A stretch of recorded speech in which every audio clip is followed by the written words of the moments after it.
ఆధాన్ ఆధ్యాత్మిక ప్రేక్షకులకు స్వాగతం. సహజసిద్ధంగా యవ్వనం మీద పడ్డప్పుడు ప్రతి ఒక్కరూ కూడాను ఆ యవ్వన జరిలో ఇతరులు అందంగానే కనిపిస్తారు. కానీ అందం వెనకాల దాగిన అత్యంత కీలకమైనటువంటి విధి విధానాల గురించి ఆలోచించరు.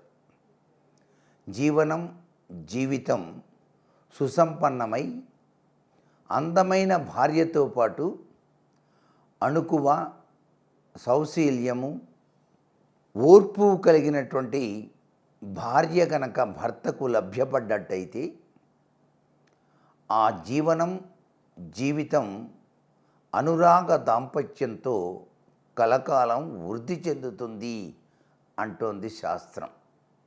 ఈ విషయాన్నే మనకు సీతారాముల యొక్క విధి విధాన రీత్యా సీతమ్మ తల్లి అడవికి వెళ్ళినప్పుడు సతీ అనసూయ సీతమ్మతో చాలా చక్కగా చెప్పింది.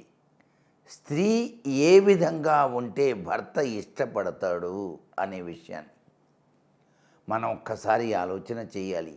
రామాయణంలో ప్రతి ఒక్క విషయం కూడాను అద్వితీయమైనటువంటి మన జీవన యాత్రకు సంపూర్ణ ఆనందాన్ని కలిగించేటువంటి విధి విధానాలు ఉన్నాయి.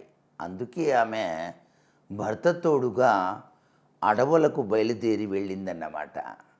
అంటే సీత, నువ్వు రావక్కర్లేదు, ఎందుకు మా అమ్మ దగ్గర ఉండు అని చెప్పేసి రాముల వారు అన్నప్పటికీ ఆమె నారచీరలు కట్టుకొని భర్తతో పాటుగా తండ్రి ఆనతికి కట్టుబడి పయనిస్తున్న భర్త చెంతనే ఆమె నడవడి ప్రారంభించింది, కొత్తగా పెళ్ళైన కొత్తల్లోనే.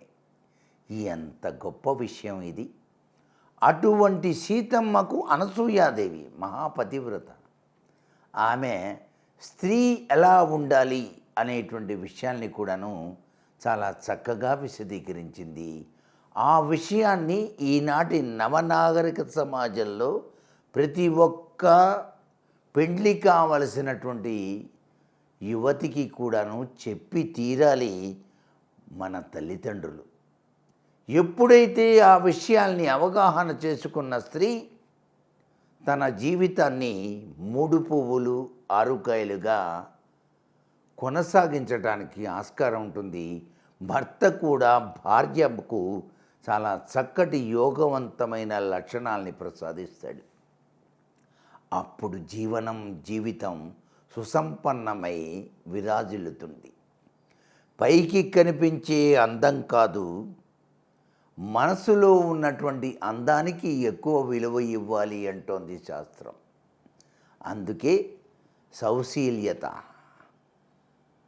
సుఖప్రదమైనటువంటి జీవన విధానం, నడకలో లావణ్యత, నడిచేటువంటి నడకను బట్టి కూడాను ఆ యొక్క స్త్రీ లక్షణాల్ని మనకు శాస్త్రం తెలియజేస్తోంది. అందుకనే విశాలమైన నేత్రాలు, పొడుగాటి జడ, లోతైన బొడ్డు ఇవన్నీ కూడా అభివర్ణించారు పద్మినీ జాతి స్త్రీ యొక్క లక్షణాలలో. ఆమె యొక్క లక్షణం అద్వితీయమైనటువంటి ప్రభావానికి భర్తను గురి చేస్తుంది, అనురాగ దాంపత్యానికి నాంది పలికేటట్టుగా చేస్తుంది. కాబట్టే ఇంటికి దీపం ఇల్లాలు అన్నారు. అందుకే ఆమె తల్లిలా లాలించాలి, గురువులా బోధన చేయాలి,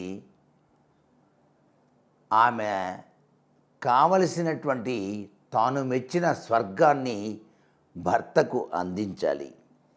అప్పుడే ఆ స్త్రీ యొక్క దేదీప్యవంతమైనటువంటి ప్రభావం యాదేవీం సర్వభూతేషు శాంతి రూపేణ సంస్థిత అన్న చందంగా విరాజిల్లుతుంది కదా. మరి ఈ విషయాల్ని నేటి నవనాగరికత సమాజం అర్థం చేసుకొని కట్టు బొట్టు నడకలో మన సంప్రదాయాన్ని పాటించాలి.